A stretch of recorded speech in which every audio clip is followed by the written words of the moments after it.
Welcome to another episode of Athens and Jerusalem. Let's begin where we can't escape. Let's begin with Logos. Now, I would say that this openness, this being in the world, this referring to the world, to objects in the world, what I would like to call self-transcendence, this is disappearing as soon as you project a human being into a lower dimension than its own dimension.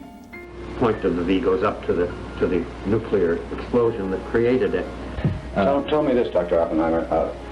Do you ever become frightened at what you're finding out here in this area that can't be measured in either time or space? You see, that's a real point. Do not be afraid.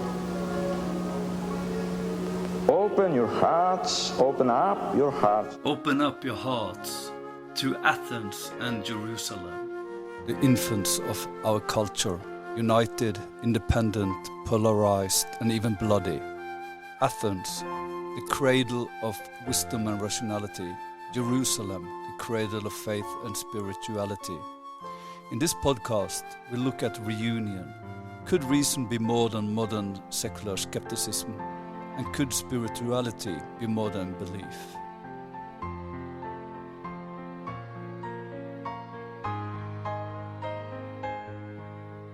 So welcome to another episode of the Athens and Jerusalem podcast.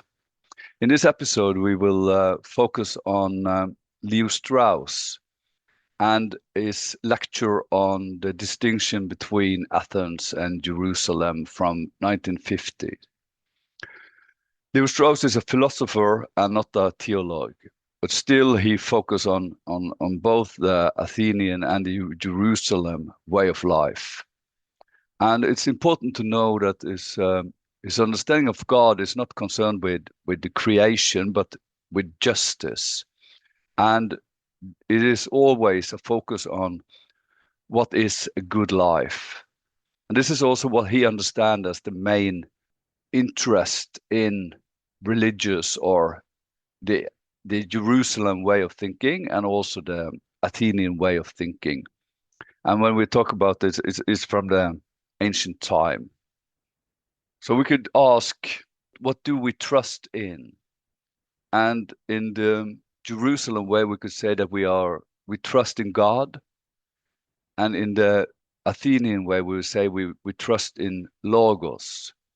But still Logos is a trust in a divine measurement of life. It's not something we just have faith in, but we could even have some kind of rational sensing of what is the measurement of a good life. So by this short introduction, I will give the word further to the discussion between the three of us, and Cameron will start. Thank you for by the way, putting Mr. Strauss, of course, not the waltz maker, but the philosopher Strauss out there. I was not familiar with his thoughts, but it looks like he's the one. Is he the one who actually coined this term, Athens and Jerusalem? I'm not sure, but yeah. And he's the originator. Yeah. I really appreciate that too, because I hadn't dug into him, and really enjoyed listening to him and then reading up on some articles on that topic afterwards. Yeah, I've also tried to read some articles, not only the YouTube video.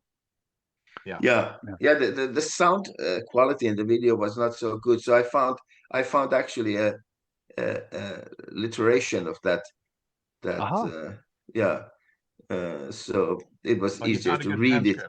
The transcript, yes. I'm sorry. That's what I was just saying, in a way, it's funny that it's taken like over a year for us to come to this. Exactly, to the source of this. This could have been really the starting point for the whole exactly. series, because he sets up the problem so lucidly and so clearly, and so fairly, it seems. I love how he exhaustively lists all the ways in which there is harmony, there are similarities, this is how the worldviews are the same, but at the same time, here's all the ways in which they're totally irreconcilable.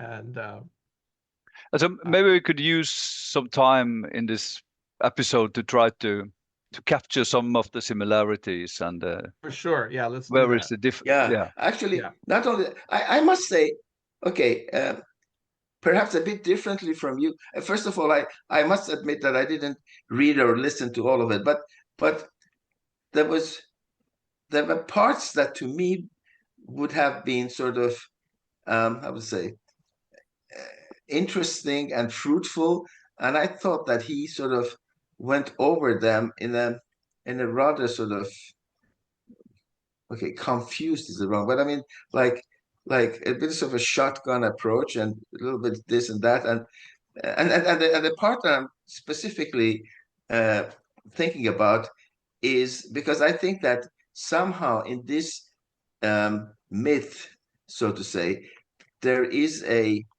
uh, core for the meeting of Athens and Jerusalem, and it's the story about the tree of you know right and wrong knowledge and this whole thing, and I think the way that Eric Fromm interprets and deals with that is much more profound. And anyway, I think it's very interesting, this whole concept of the loss of innocence, but as Fromm says, then that is also it also marks our actual humanization, so to say. We cannot live as innocent animals any longer. Mm. And anyway, I thought that there is this how our developing rationality sort of breaks that innocence, but of course then brings also an added uh, dimension to yeah, being good, not being sort of good by instinct, but being good by choice or something like that. So anyway, I think Mhm. so, to me that myth or that story has good ingredients to talk about this relationship. yeah. Mm. And maybe also when we can come back to this question about yeah, what kind of possibility do the human rationality have? Yeah, Uh, exactly. yeah. Mhm. Should we also try to say a little bit more concrete about Leo Strauss and what this is all about? Yeah, please, because Yeah, and maybe I I'll would add. start because I Yeah, please do. I did my master thesis on Leo Strauss. Ah, Really? Yeah, I did it on Ah, and Alexandre Kouchiev. And I would say just mention that Alexander Kouchiev was the one who interpreted Hegel in a way that made this idea about the end of history. So in the French 1930s, he had some introduction lectures on Hegel and this idea about the end of history. And he was a friend of Leo Strauss, and they had like letters and conversation throughout the years. hmm. And Strauss, in a way, said that they will never end. There will never be. You will never get out of all the conflicts and all the antagonistic possibilities that exist in life. And I think that's also some of the reason why, when he talks about Athens and Jerusalem, he tried to, okay, there are some similarities, but he also focused on some of the antagonistic way. And this podcast is the second part of the lecture is missing, I think. So if you have the transcription and there's also part, the second lecture is on it, then the conflict is more elaborated, especially about the problem of the divine law, mhm. how to follow the law of God. I was looking for the conflict piece in part two, and it was just question Q&A, question and answer. Yeah. So yeah. And he said that he has been in United States for 23 years when this conversation went along, and that means that it was in 1961 because he immigrated in 1938. So and the first conversation is from 1950. So the discussion about Athens and Jerusalem was a lecture he held in 1950 or 51. So it's not the same. Right.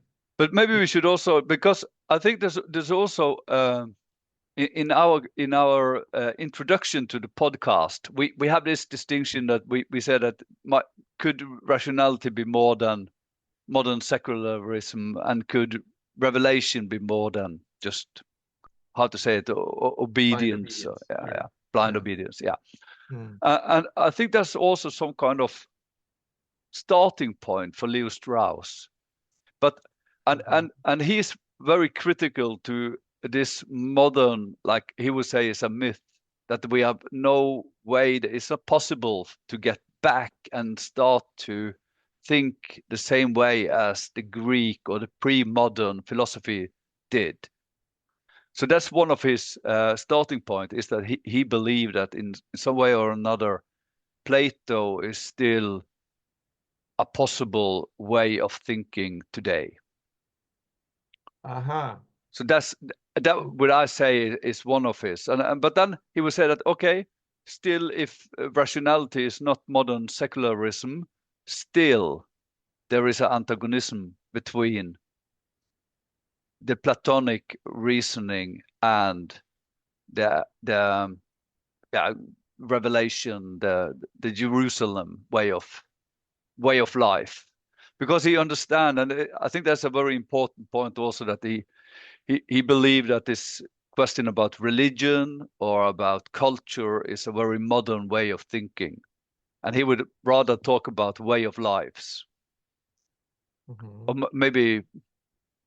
I often think that he talks about mindsets or way of thinking, but it is way of life, and he also he's critical to some of the distinction between theory and practice. So that was just some opening Great. points. Yeah, Stephen, how did you understand them? I loved how he started with the yes before proceeding to the no. That's always a good tactic, I guess, in any kind of difficult conversation like this. And the yeses are significant. You know, the points of similarity between Athens and Jerusalem, as he gives a shorthand for the cultures behind them, are significant. You know, primarily I would say the idea that there is an order behind the universe. There is a logos. There is a structure to things that matters to human life, because as a consequence of that structure, it gives rise to laws that we should follow, laws that have something to do with personal virtue, and the two sets of personal virtues between Athens and Jerusalem are overlapping to a great extent, and the goals of following these laws, which are a consequence of the order of things, are also at least partly overlapping. You know, we want to create a more just society. We want to live a good life, and so those are important similarities. But then he comes to the differences, and his argument is that it's a completely irreconcilable solutions which are proposed to bring about and realize this, you know, this order which is intrinsic to things. And I love his outline of the differences as well. You know, that from the perspective of Jerusalem, wisdom begins with the fear of the Lord, you know, with piety, which he argues is really largely, if not completely, absent from the Greek conception of the world. And for the Greeks, everything begins with a state of wonder, and that's the starting point of philosophy, and that's the starting point of human exploration of the world. And for him, you can't reconcile these two, you know, because if you start from a perspective of piety, of fear of God, then that leads much more to a culture which is dominated by ideas of obedience, of to an absolute authority. Whereas if you follow the starting point of the Greeks, which is beginning with wonder, then you lead more to an idea of questioning the world around you, of pushing at the boundaries, of using our intellects to clear away, the cobwebs, which may include structures that are given to us, and push beyond them to get to deeper truths. And also as a result of this, I think from the Jerusalem perspective, he says that the essential movement that is produced by this is more one of return, of returning to an original state of purity, that humanity sinned at some origin point, and we want to go back to the original state of purity before that. And so in some way it's fundamentally a backwards looking way of looking at the world. You want to our closest approach to the truth is always going to be getting to the origin point of where the divine revelation poured into the world. Whereas from the perspective of Athens, our closest approach to the truth is somewhere in the future. It's because as we continue to unfold the structure of things through the operations of our minds, we're going to get closer to the truth, and that's going to be at some point in the future. So you have also another way of looking at the difference of it is you have a contrasting idea of revelation flowing into the world in a sort of top-down way, and that's the fundamental truth that we need to engage in from the perspective of Jerusalem, whereas from the perspective of Athens, it's more bottom up. It's our own exertions and efforts of our minds that enable us to reach from this lowly earth to the stars. And so, how can you reconcile top down and bottom up? And also where this leads to, I think, is like a fundamentally different way of thinking about the world, in which, from the perspective of Jerusalem, you would say, well, the following propositions are true. You're given certain things which you don't question. These things are true. Whereas from the perspective of Athens, it's more like assume the following things are true, and then look at the consequences, and then you always have the ability to go back and change the assumptions, which is more the spirit of the scientific method. Assume X is true, follow the assumptions, iterate, and you may end up with a different X in the end. Whereas from the perspective of Jerusalem, X is true. There is no mechanism by which you go back and re-examine that premise. The premise is something which is a given and can never be changed. So laying it out in those terms, one I think can understand, as Strauss did, that this tension is totally irreconcilable. That there's no way to square the circle here. That one simply has to concede the point that we're faced with two irreconcilable cultural streams in the modern world, at least as he's looking at it, the Western world. And we simply have to make peace with the fact that there's going to be a dynamic tension between the two. And that's, as far as I understand Strauss, that was the end point of his thought on this. But maybe he said more than that. I totally agree with you. But maybe we should also say something more about what is the similarities. That could also be helpful, because he says that in both and not in the cultures, but in both way of life, justice would be like the highest virtue. And so there will be this idea about morality will be like a main thing to focus on if you want to have a good life. And then there is this question about the position of man in the world, and in both positions, we will say that man is insufficient, he's fragile, like in the philosophical way, he would distinguish. Leo Strauss would distinguish between a wise and a philosopher. because a philosopher is only a lover of wisdom. He is not a wise. A wise would be like a god. In the philosophical way, we would always be only on a lower dimension of what, but we could still strive or try to capture some of the divine positions.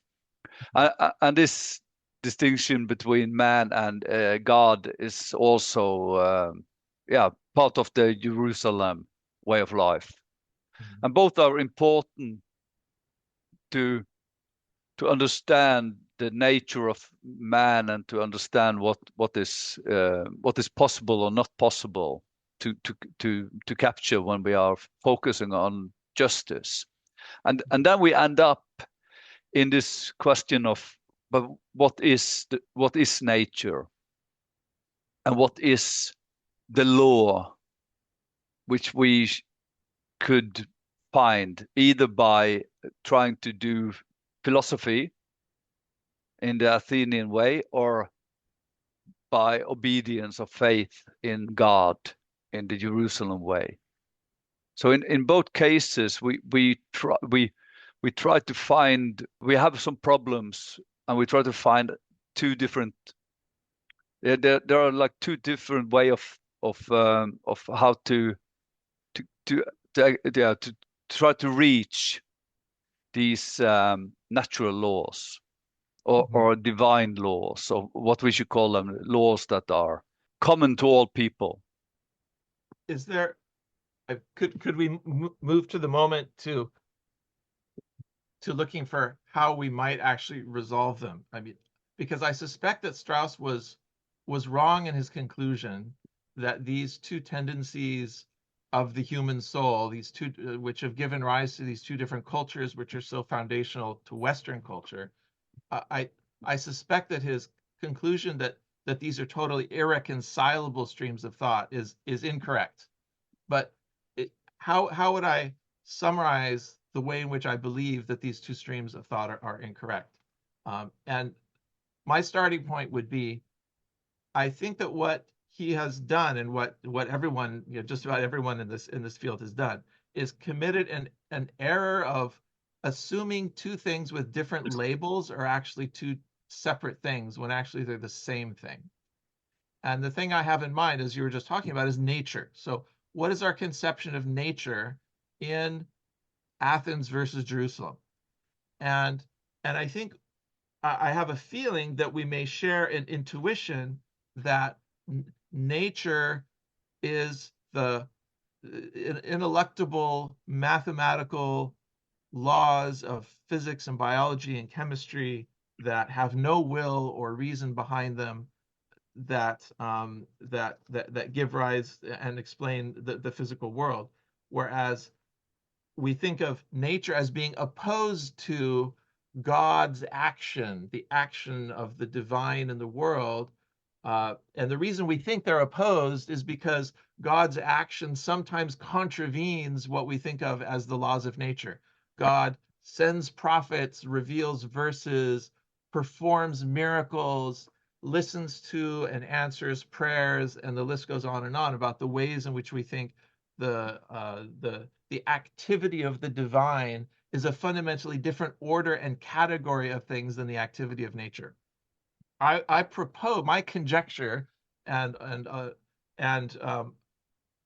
think that you can take this conjecture quite a long distance, is that this is simply an error of labeling, that they're actually the same thing, that nature is the will of God acting in the world. It's just from a different human perspective, because there are different tendencies, human tendencies, to look at the world and evaluate the world and navigate the world in different ways. From one perspective, we can take our experiences and attribute it to divine forces and processes. From another perspective, we can take the same set of experiences and attribute it to purely mathematical laws of nature. And these are two different language games, to use a phrase of, or to steal a phrase of Wittgenstein's. They're just two different ways of navigating the world. And the referent to both of these systems of navigating the world, thinking about the world entirely as the product of divine forces and thinking about the world as a product of nature. Just two different ways of describing the same underlying reality. An underlying reality that has a certain regularity, that has a certain structure, that therefore allows us to make certain predictions as to what's going to happen next based on what happened before. And we just have different languages that we use to describe that different reality. And the different languages are because we have different cultures with very different deep pasts, and that's just a feature, not a bug of the human experience. And perhaps we can say it's a temporary feature because we're still in the stage of we're still in the tribal phase of human development. We're still in the phase of human development in which we don't quite have a world culture. We don't quite have a universally human way of thinking about the world, but we have all of these different tribal ways of thinking about the world. And Athens and Jerusalem are just two of those that Strauss takes up. In a way, Strauss is the problem that Strauss is talking about. It's way worse than what Strauss is talking about, because we don't have to just reconcile Athens and Jerusalem. We have to reconcile Athens and Jerusalem and what Varanasi and Beijing and and Teotihuacan and all of the other if we want to sort of name, and Alexandria and these other cultures, of which Athens and Jerusalem are just two of a very large number, that we want to find some way of reconciling in the world. And I think if we start from the conjecture that we're dealing with language games and not necessarily irreconcilable underlying realities, then maybe we can make progress. Yeah, I like that. I like that, and I think one of the main villains of making this into a conflict situation is actually religion.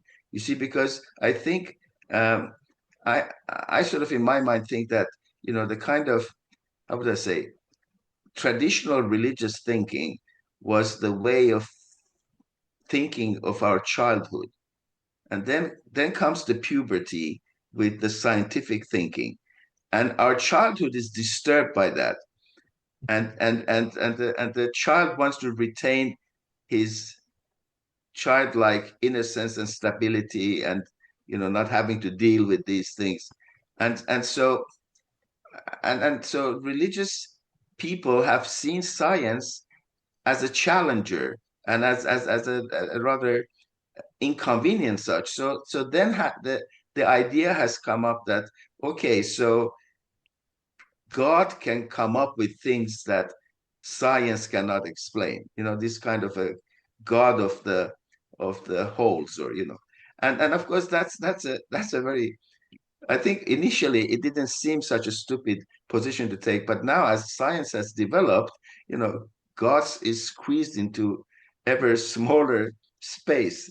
And this whole thing and I actually, this was the thing that made me long before I actually got to know you or anything, like I thought that this was a brilliant thing that you brought up, Stephen, that instead of looking at it this way, as you said, instead of looking for God where science cannot explain things, that we see God in where science can explain things, because science is a testimony to the existence of God, and not a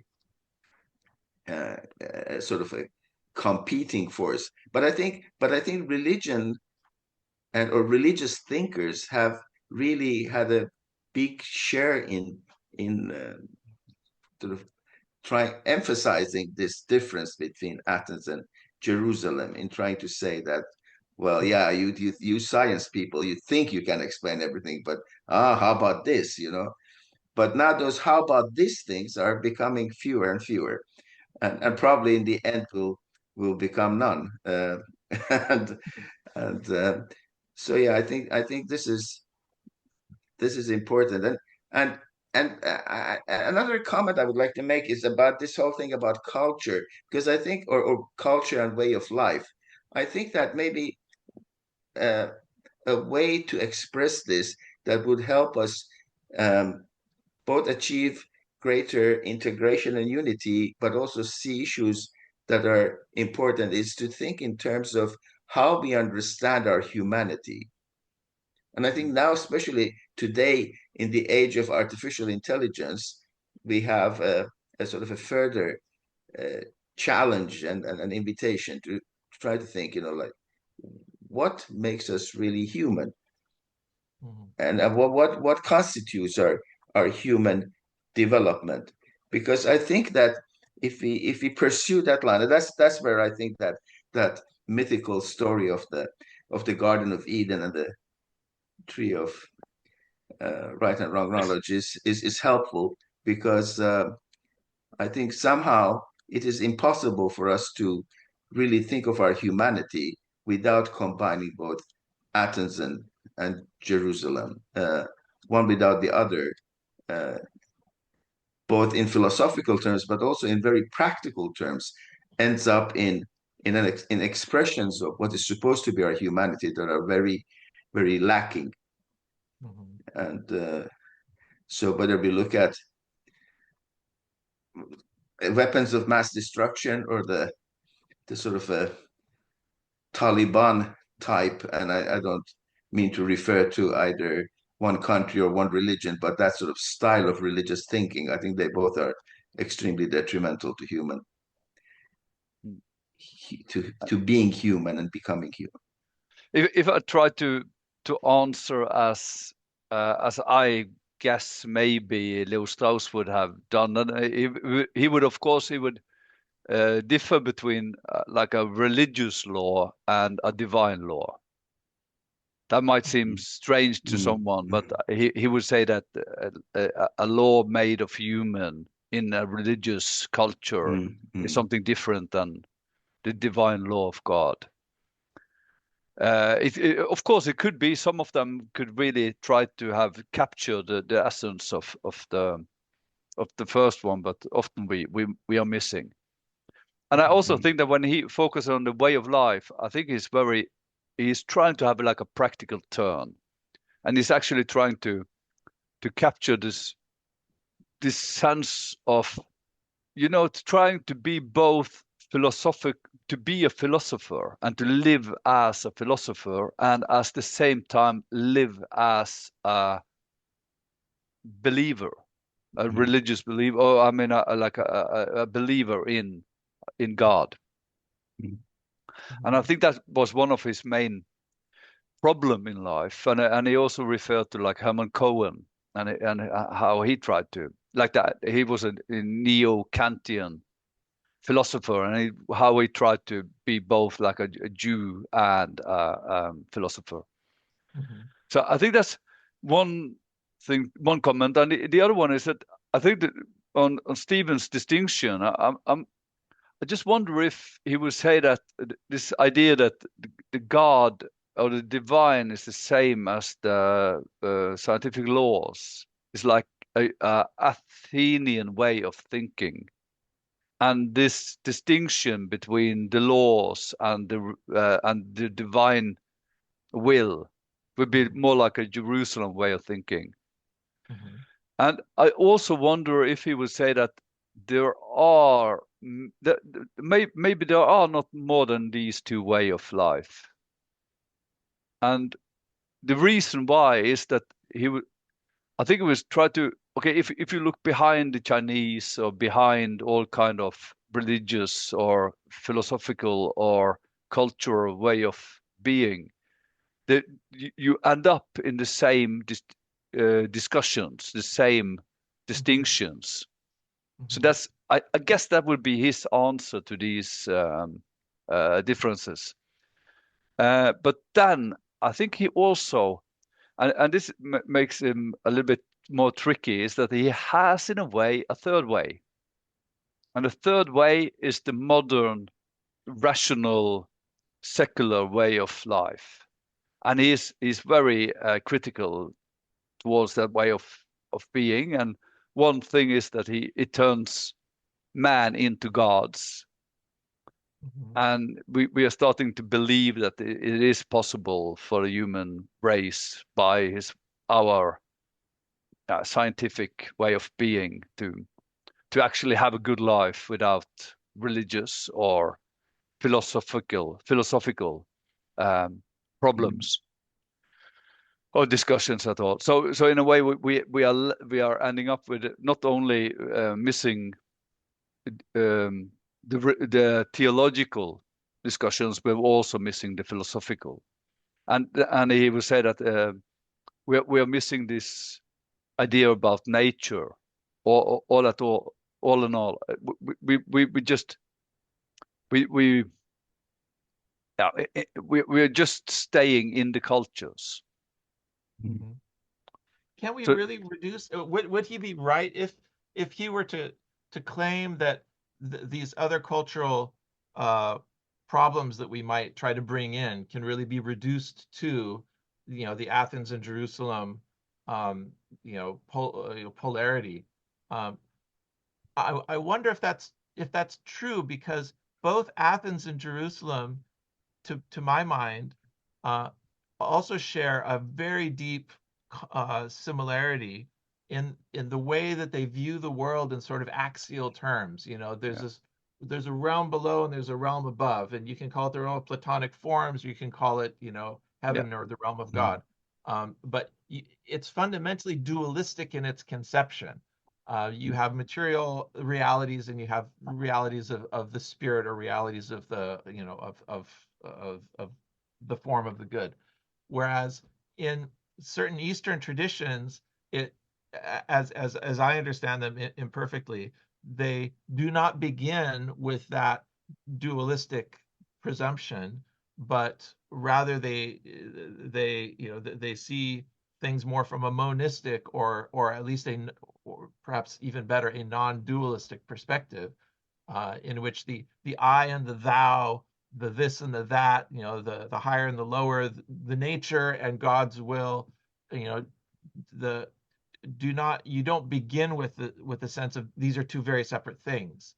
Um, and that, I think, can be a useful I don't know, solvent in this problem between Athens and Jerusalem. And I'm thinking in particular of strains of thought in the Advaita Vedanta, in India, of Buddhism, of Taoism. These all seem to me to offer a very distinct kind of voice that I can't pigeonhole it into either the Athens or Jerusalem side of this debate that Strauss has so wonderfully articulated. Um, and I suspect if maybe it's even more than just three. I mean, I'm proposing a third fundamentally different perspective. Maybe there are more beyond that. But I suppose whether or not that is the case, whether or not Strauss would be right that, assuming that's what he would say, that things can be kind of reduced to a situation of a polarity versus three different things or four different things or 1,000 different things.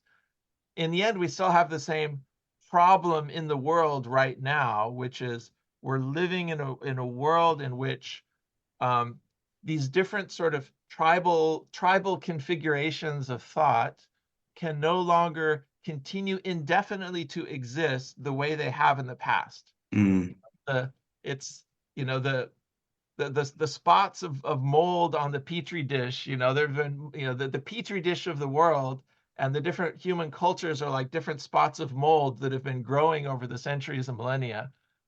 Sorry to reduce human culture to mold, but I think it's a great analogy, because what we're seeing is that, the spots have now started to overlap each other, and in fact the whole petri dish is now fully colonized by the mold, and it can't continue on the previous trajectory of uninhibited expansion, into the nutrient matrix.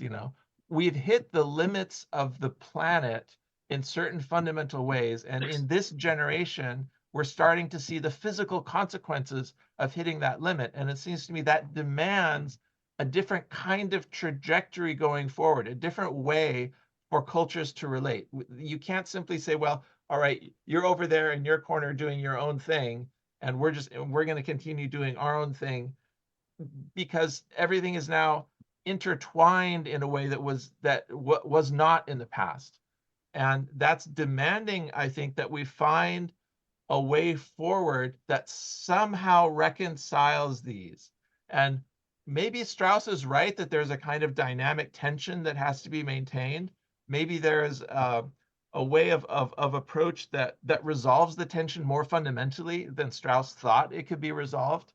Um, I tend to think that that is the case, that there is a way forward that um, that acknowledges these different ways of thinking, that doesn't try to that doesn't propose a solution in which one of these cultures, either Athens or Jerusalem, or pick whichever culture, comes to dominate the others, and the others then disappear or suppressed or shown to be false.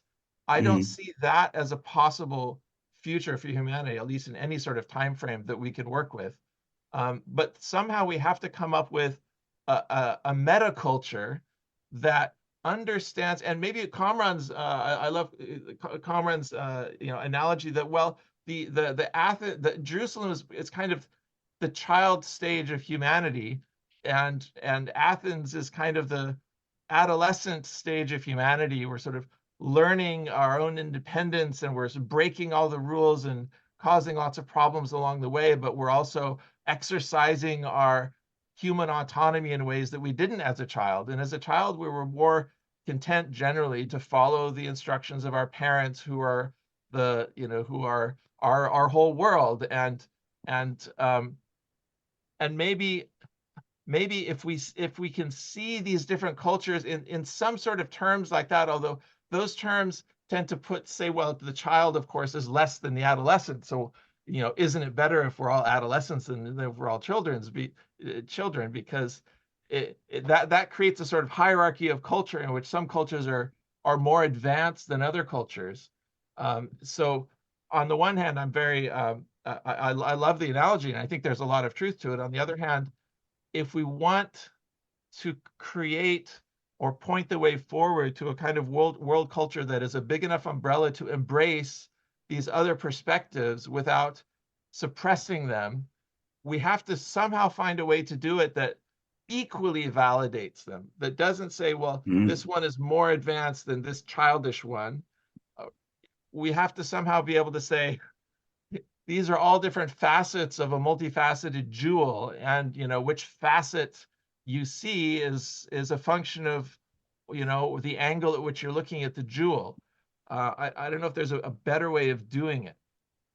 Yeah, but isn't it so that actually, if you think of our world of childhood, I mean, in a child's world, things are not interconnected. I mean, it's my dad is definitely stronger than your dad, or is better than your dad, because that gives me a childish sense of security, or this is my toy, you're not allowed to play with it. But as we become adults, I think we see things more holistically, and we realize, well, the other person's dad is also quite similar to my dad, and actually, we could share the things in an office or whatever. So I think that yeah, I think what you're talking about, this necessity and ability to bring together these multiple perspectives, is to me a sign of our coming of age, of our social and spiritual coming of age, that we're no longer children trying to cling to our own safe childhood worlds of, my dad, my toys, my home, my language, or whatever, and see that we're part of something larger.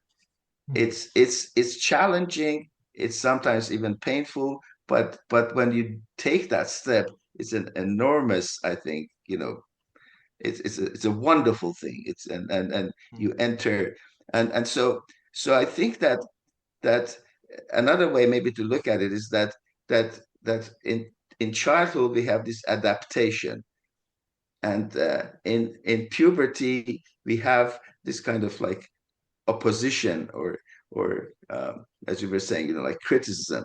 But then in order to become adults, we need transformation. And it's very interesting that most people today are either for adaptation, like let's try to, like now we're, especially in terms of education, let's try to prepare the new generation to fit into the existing society. And then there are some more radical forces that say, no, no, no, we have to tear down everything and this is all wrong. But really what we need, and those people often actually play by the rules of the existing system.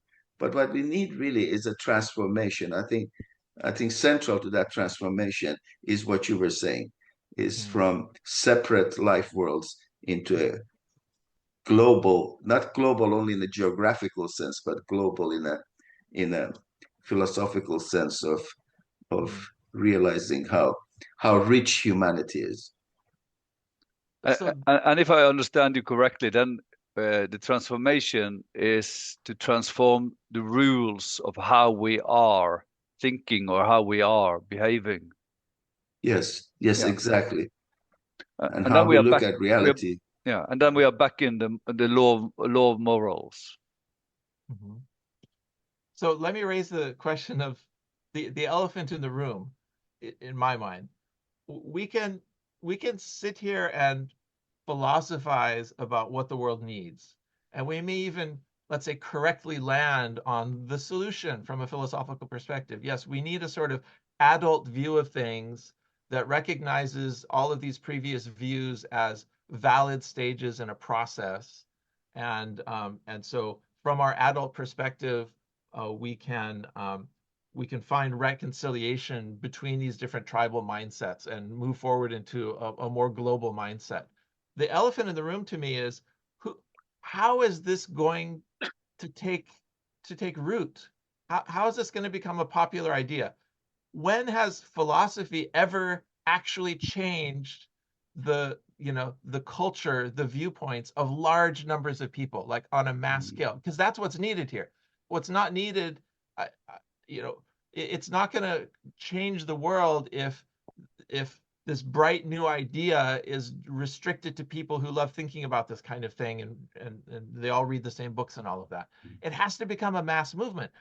How is it going to become a mass movement? Is it possible, and I'll kind of answer my own question, is it possible for it to become a new kind of mass movement without it being seen as something which is revealed, something which has a kind of divine mandate behind it, as opposed to some ideas that some bright people thought of in some think tank somewhere, and now we're all going to sort of, now we're all going to adopt this, and because it seems to me that people's people's people are motivated by existential rewards and punishments. People are motivated by the idea that God has revealed this and a lot is on the line whether I follow along with this way of living or don't follow this way of living. And although we could sit here and intellectually say, well, that's a less advanced way of navigating the world, a more advanced way of navigating the world would be letting go of existential rewards and punishments and doing what we do simply because it's the right thing to do, not because some heaven has been dangled before our before us, and so we're chasing after that. But I think pragmatically we understand that that is the province of the few. Those who can do that, those who can follow the right idea just because it's the philosophically correct idea is always going to be minority, and the majority needs something existential. They continue to need to believe that that behind the order that they're a part of lies a kind of divine mandate. So I guess my question is, can this be done without a sense of divine mandate? Yeah, that's a great question, I think. And I think not only for the important reasons that you mentioned, but I think really even philosophically, because if there is no greater mind and purpose than just somehow the accidental appearance of human intelligence, then I think that morality for any other reason than pure, pragmatism is totally uncalled for. And I would personally absolutely not subject myself to any rules of morality. I would only, try to not get caught, but would otherwise just do what is, fun and enjoyable and pleasurable. I would not respect any principles, because why should I? I mean, to what end? And this is something that actually is very shockingly to many. Alexander Solzhenitsyn took up in a talk that he gave at Princeton after having been I could say, I don't know, a refugee in America for a year, and he said that he knew about the follies of the communist system, but he had never realized what was some of the main sort of fallacies of the Western system. And he said one of them is that Westerners think that morality can be replaced by or taken care of just by legislation. And he said that legislation is important, but um, it can never really induce that will to do right, which comes from the fact that human beings consider that there is a higher force than themselves to which they are responsible. And so I Just think that a lot of modern morality is actually, Judeo-Christian morality, just sort of cut off from its real roots. And so materialists use that morality and try to say, no, we don't believe in anything, but yet we want to be moral. I think it's totally illogical. just some comments then. I think Stephen talked about what the world needs. In Strauss' talk, he differs between like the need for a god and a need for philosophy. And he would say that in the Jerusalem way, we have like Solzhenitsyn have this idea that to be moral, we need God. But in the philosophical or Athenian way, they would say that it is actually possible to follow the rules of nature by philosophy, by being a philosopher. So to be a philosopher is to be in a way of life, to have is a way of life. It's not like a an academical way of being. And I think also the problem you asked, what have philosophy done? I think there are philosophers that has turned philosophy into some kind of systems or even religious systems that have had great impact, like Karl Marx, for instance. Yes. So I agree with you in a way that because when philosophy becomes a system of answers, then I would say it becomes religion. And that's the same. That's also my position when it comes to science. If science is understood as the only way of telling the truth, or like a monotheistic way of thinking, then I would say that then it ends up like a religious. And I think that's also one of the reason why we have the problem with sustainability. We have turned man into gods. And by turning man into gods, we believe that we are able to solve our own existence by science. Yeah. That's true. And I think the academic world has definitely become a church with its cardinals and priests and its dogmatism. And if you ever try to apply for funding for a research project that is not within certain fixed frames, you encounter that dogmatism very, very clearly. I don't know if that's true in all like empirical truth in all way, but I agree with you in some way, Cameron, that especially in the European, it has become more and more this kind of how to say it, like a positivistic scientific position. Yeah. Yeah, very regulated. Anyway. Yeah, very. So to go back and put a point on the question, we don't need. So the world isn't going to be.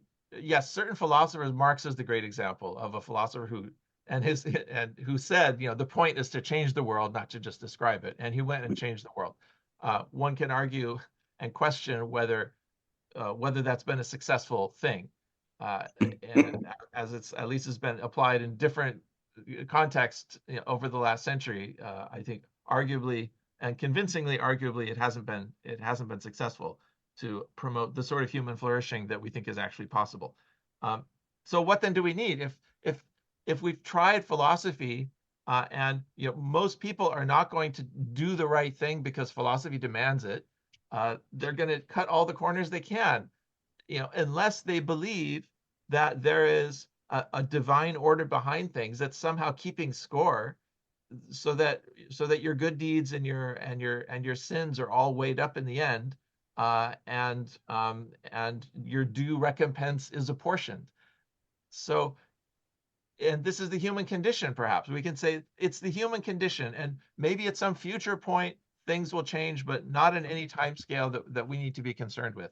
The timescales we need to be concerned with, in which we need to rescue our planet, are timescales in which we need to admit that we need to conceive of the world, at least for let's say for the majority of the human race, we need to conceive of the world in terms of the interaction between the divine and the human. Mm. I mean, is that too much? And I realize in saying that, I mean, all of the scientists would say, hold on, we need to move in the direction of secular humanism. We need to let go of these religious superstitions and move into this bright utopian future in which only reason and science are determinant of human behavior and so forth. But I lack the belief that is the sole solution.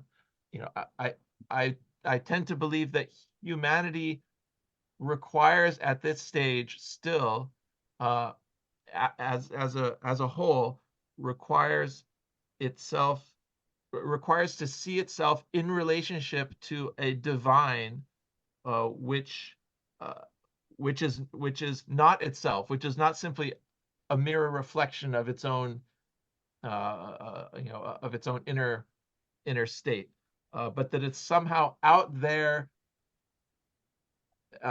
setting goals, setting rules, setting laws that we need to follow. Perhaps that seems like almost a cynical conclusion, but I'm not sure how else. It's cynical from the secular perspective to say, look, we still need religion, folks. We still need, and we need a prophet.